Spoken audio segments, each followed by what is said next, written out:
Hey guys, welcome back. Today we are going to be talking about a new movie called The Main Event. The Main Event is about a magical mask and a wholesale storytelling device that gives superpowers to an 11-year-old wrestling superfan named Leo. Because it makes him more confident, Leo uses those powers to become a wrestling phenomenon. Despite still having the scrawny frame of an 11-year-old, the script for The Main Event wants to make it about the heart. What is your wrestling name? My name is Kid Chaos. That it takes to be a wrestler worthy to the WWE. But this movie is so blatantly not about that. This fantasy from director Jake Harris, is harmless as it may be, is all because of the mask and the over-top abilities it gives one lucky preteen. It's not about the hard work that intricacy with all the wrestling, so much as the WWE's open willingness to sacrifice its core values for lazy family-friendly amusement. Leo stumbles upon this mask as kids always do in movies like this, by accident while escaping school bullies who are also wrestling fans, but they seem to get different message from it. Despite how it reeks like old boss seats, the blue mask gives him Krypton-grade strength. He can kick down trees, do quadruple backflips, and hurl beer kegs through auditorium ceilings. Kid Chaos! When he does the later during a tryout in order to enter an amateur tournament for the corporation's NXT branch, a bunch of real-life wrestlers like the Miz stand in awe. No one questions how someone of Leo's size can do that, or that he does indeed look like a kid, which makes the people in the WWE and the movie writers look equally dumb. His invisible alter ego Kid Chaos has no equal, but he puts on that mask.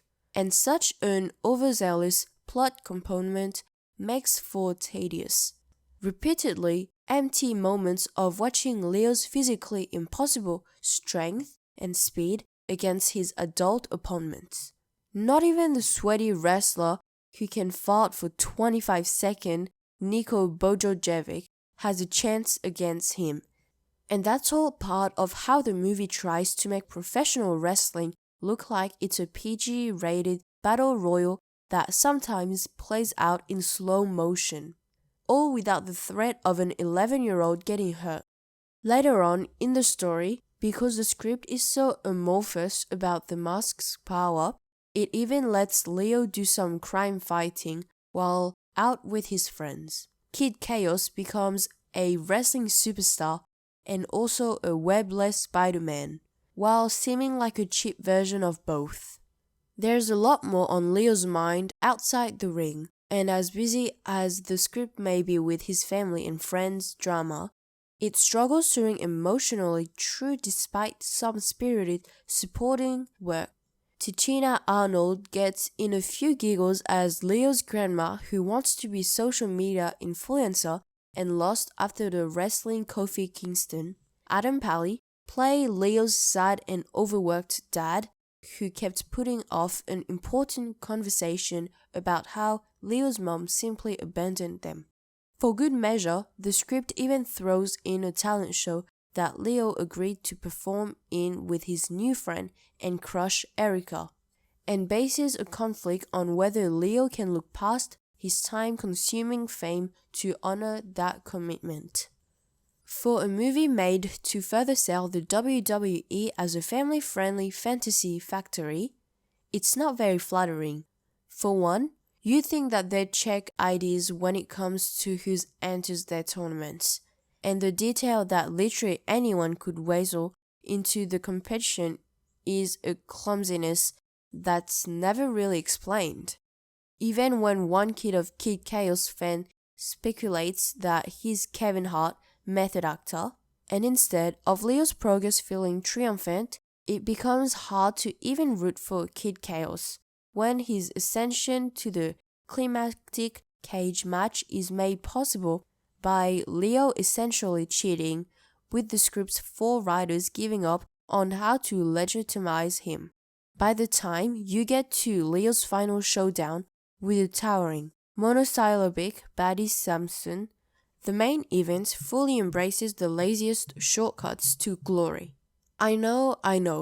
Kids are merely intended to take in their elementary lesson in between the matches, and the adults aren't supposed to overthink something that features so much gentle music and widened young actors. But the main event treats the prospect of making a kids' sports movie as a full excuse to throw together a chintzy product. And when movies are so transparently indifferent like this, it's hard to forgive them even if they depict a good kid living a dream.